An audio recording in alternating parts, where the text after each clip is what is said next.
So this is a demo video to remind you or show you, if you haven't looked through and done this with me, a perspective sketch related to your stage design. So you should, before this starts, have gotten a ground plan roughed in the way you like it. And then we're going to move through and kind of think of what that's going to look like from the front if we did a perspective sketch. So I'm going to start up this video that I recorded earlier and kind of talk you through the strategy, and hopefully this will help you and you'll be able to come back and look through parts if you need reminders on things. So I'm starting up the video now. We've got our blank sheet of paper, and the first thing we're going to do is draw in a rectangle that's going to represent our stage, the proscenium. And then we're going to rough look at what's half of that and draw us a center line. So we've got our center line and we have the stage proscenium. Now I'm roughing in dividing the height by thirds.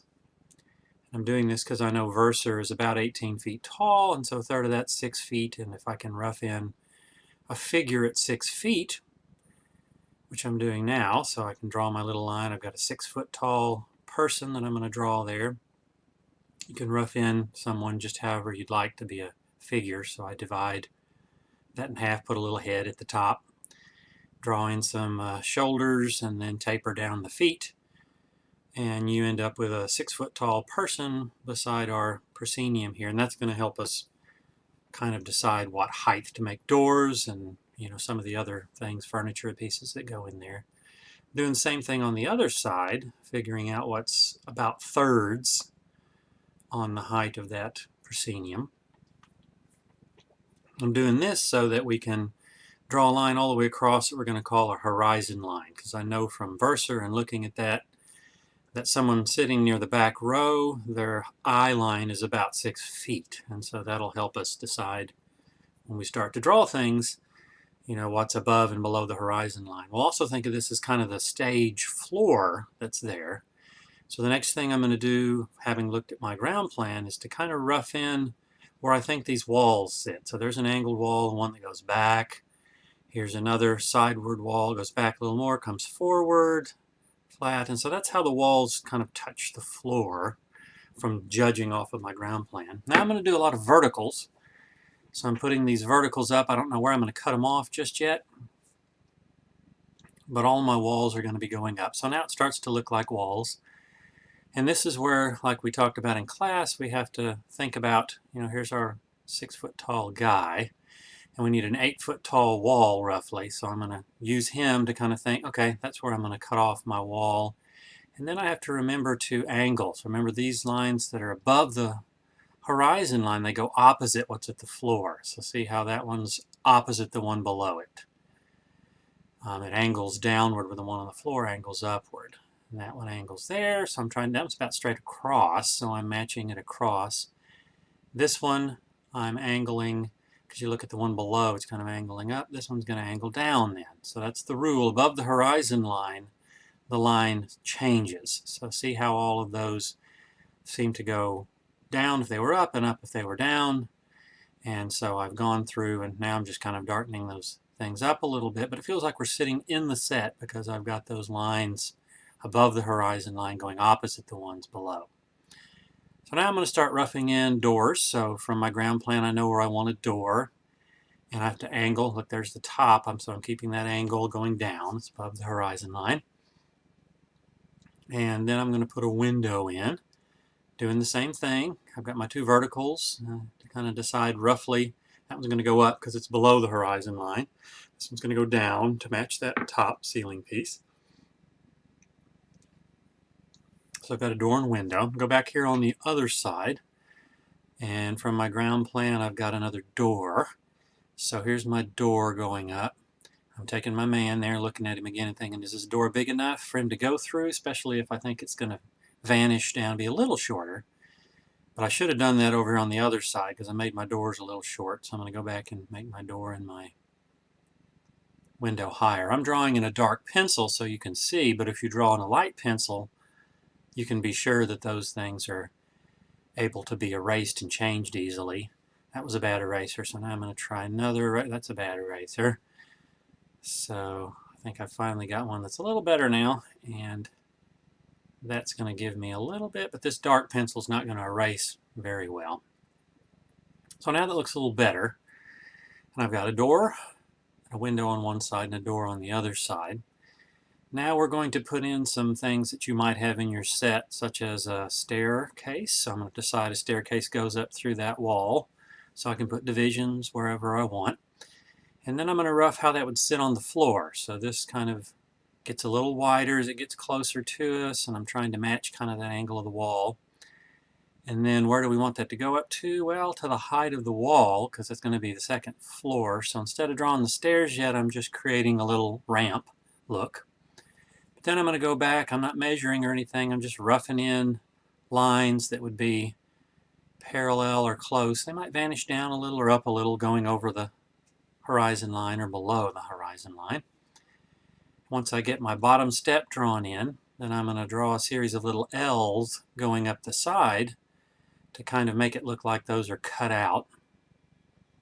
I'll go back and do some lines down toward the inside, and then I'm going to go back below the horizon line, see a couple of step tops. But there, you know, I haven't been real careful with it, but I've roughed in what looks like a staircase, and looking at my man, that looks pretty good. So I'm thinking, well, upstairs, let's have a railing. So I've just extended the wall up and vanished that down because the bottom one was vanishing up, slanted it down. And so then I'm putting in the rail, and I'm going to put in some balusters here afterwards, which is just your verticals, roughing those in. I'm not doing a lot of measuring, just kind of estimating where those are going to be. Then I have to kind of think of the second floor, so there's where that line goes up. And then over there, in this second floor, I'm going to have a line that goes up on the other side. I have to think of how these walls are going to match. So this is why this sketch is nice when you get to from your ground plan, trying to think of how it's going to look. So I'm extending up a line and angling the top of that wall that vanishes back. That'll give me enough height that the actor up there is standing up against a back wall nicely. It's a pretty flat wall, so I've just drawn a line straight across. Now I'm coming back to this side. I got to do the same thing and figure out how I want that wall to go. It's going to angle back, right? Because that's what that wall beside it is doing, beside the staircase. And then I'm going to rough it in. Of course, you can be looking at your research if you've got some research of what an interior looks like. I'm angling the wall, and that angle matches the stairs, so that has kind of a logic to it that, you know, it's going to have some kind of cutout in the ceiling that goes up like that. So I got my staircase, I got my second floor, I've got my landing. I'm going to put an archway up top, like you go up onto the landing, which overlooks the living room. And now you have this archway, and put some windows in. So, you know, if you've done research, think about what your set dressing is going to look like. There's a mirror, a few family pictures here going down the stairwell, which is traditional. So that's all starting to look interior correct. And because I did those things at the beginning, here's my doorway, which is, I made the door open. That's an interior door. Notice how I vanished it back, because it's more like that wall to the right of it once you open it. So opening the door changes its perspective. Drawing a little alcove in there, so something to put some artwork in. That's a return, so since we can see back in there, we'll see a little bit of that reveal, how things are setting back. Look at your other research. I got a paneled door, so I'm roughing in panels here on the door. I got a window to do some detail on, so that I'm going to do a double hung window. So I'm going to darken it. There's the center of it, double hung. If you look at your research, that's one that's got a window at the bottom that'll go up. And then you have frames. So look at your research in terms of, you know, there's a floor, there's the little baseboard that happens, there's a cornice or a ceiling railing. So we got to put those in, frames around doors and windows, frames around archways. That'll make it look realistic that way. Little correction there. So I've got that details going on with little railing and bits, and now I'm going to put some details on that front wall, finish around our ceiling line. I'm going to erase that line that was there because it's not a turn, it's really just that wall continuing straight up. Finish up those cornice and baseboards. And then we have to start thinking a little bit about what to do down here on the floor now. So I'm going to put in another archway. This would be a nice thing to add some depth to the set. And behind this archway, which I'm going to draw a reveal, because we would, vanishing back, those kind of go inward and we can see them a little. And because that's above the horizon line, we can also see the top when I drew that in, a little bit of a thickness to the wall. Be sure to keep a sharp pencil. This is a soft colored pencil that I've got, and the duller it gets, your lines get fatter, so make sure you're getting a sharp lead, and that way you can have a little bit more detail and kind of tell what you like and don't like while you're drawing. So now I'm putting in some details. We need a railing for safety, right? So here's a railing that comes up the stairway. If you have something under your drawing, it'll cause trouble, so I was getting that out of the way. So here come the balusters up, vertical, matching that. A little finial on the top of the post, like a little knob or something that's on there. So that's looking good. What else do we need downstairs? So if you're looking at your ground plan, there might be things that are needed. This is a picture, and the picture frame is going to be roughed in as something a little more formal. So I've put the little shapes on the corners, and it's maybe a portrait that might be important in something of the story. So there's a portrait on the wall. Putting in some more framing on the door.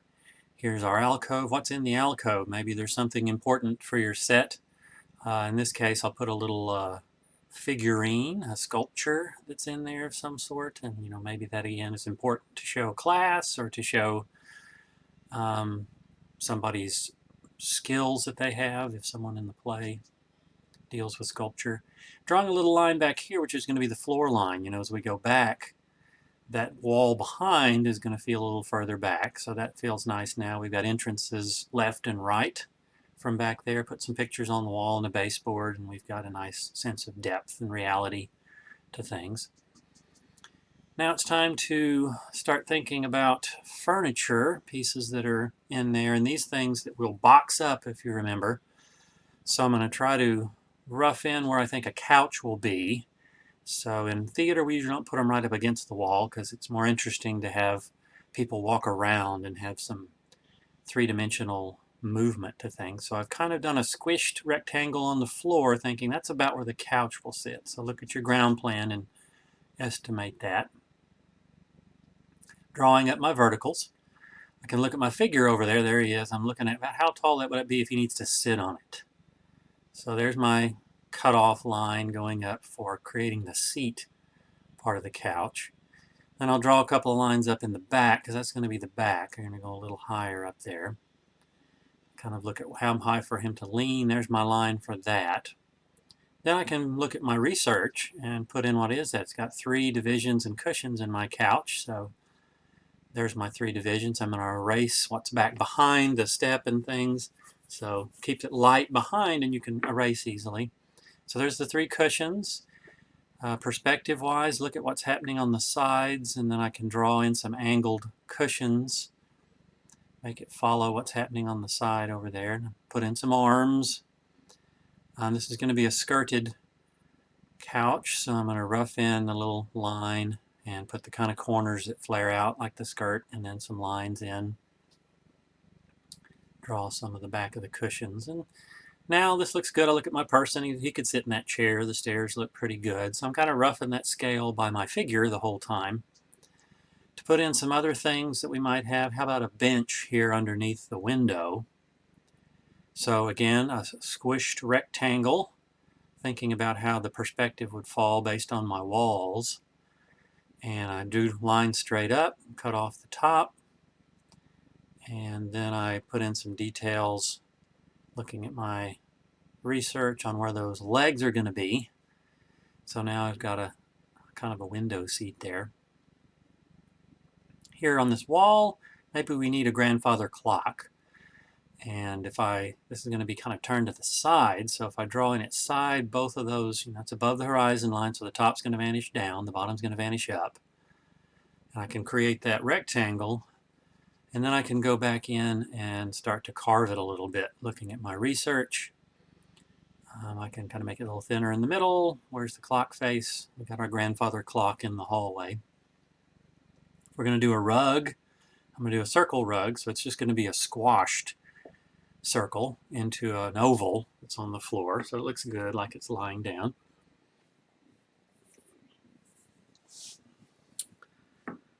Now we're going to add in another chair. Looks like it's kind of empty in that space. I look at my ground plan and think, I need a conversation area. I've got the bench by the window, got the couch, so now I'm just drawing a chair.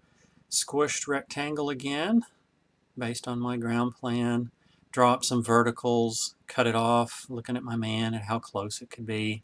Then draw the back up, and I slanted it back a little to make it a little more of a comfortable chair. It's looking chair-like now, so I can look at my research and put in, this is going to have some shaped wooden arms. The back's going to be rounded. We'll have it open instead of skirted with some little legs at the bottom. And erase out what we need from behind there. So now we've got a nice looking set of furniture. We've got a set of walls. Now I'm going to do some masking. My walls were just ending there, but we would generally have some black masking of some sort that would block out and keep us from seeing backstage. Since my set didn't go all the way off stage, and I didn't want to, I want the room to end here. So both sides I'm just coming back and shading a bit. And that will just close off where we are visually so that we're looking to the center, focusing on our set. So we may need to put a few other details in as we go.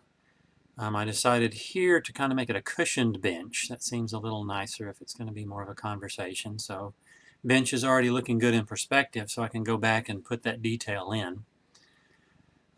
Looking at the back center area there now, I'm going to put a chair in the hallway. That would be kind of nice there, so I can it's looking right at us, so I can rough it. It needs to be smaller than that guy, because if he were back there, he'd be smaller. Other details that we could put in now. I think I'm going to work on the rug next. Nope. We're going to go for the backdrop. And think of what you're going to do in the back. Is it trees we see back there? Is it clouds? I decided this was kind of in a village, city. And so here's a tall building, and I'm just kind of roughing it in. It could be some kind of backdrop that you look at, but it's still following perspective. Notice how these lines are, because they're above the horizon line, they're vanishing down. So there's that house with its eaves there. So I'd be looking at research. This has kind of got a little clock tower to it, and there's the top of it. It's a church or a school or something that's nearby. Here in the center, we've got another steepled sort of thing, but notice the vanishing again. We're seeing up under those eaves, so those are both vanishing down. Here's another little building with a chimney, but the top of it also vanishes down. You could look at things, or you could even cut out images and stick them back there if you needed to. Here comes the rug. So I decided this was a corded rug, kind of wrapped around, so I went back and put that detail in there. What about the flooring? So that's boards, so I'm coming back in, not doing any fancy measuring, but just saying, okay, there's some planks that come across there. And that sets us up with a pretty good looking space, which feels three-dimensional. I've just been paying attention to what's the horizon line and what needs to vanish down, following my ground plan to think of where I want things. Now I'm putting the details on there, so you should put the name of your play. I'm putting perspective demo on there. You should put your name on it. So I think I'm probably needing to sharpen my pencil here then what's going on. So put your name on there and put the date on there. That's just traditional for keeping your record. So there I've signed it, but I'm also going to put the date on here, and that's going to make sure that as you have this in your records, you can go back and know when this happened if you're having to track other drawings to kind of match up what's happening there. So that's a demo of that, and hopefully this will help if you need to go back and look at this and kind of think about how a wall works. This is an interior, but in this way you've got an exterior the same. You know, if you're outside and this is a building, you still got walls, you've got doors, they're going to vanish down, so those buildings in the back are going to behave a little bit more like them, but you would still use those same ideas. So that's the perspective demo to help you do this front view. And I did this on a pretty large sheet of paper, 11 by 17. You don't have to do it that large, but the larger you draw, the more room you've got for your details and the less things kind of look off when you get them a little bit off.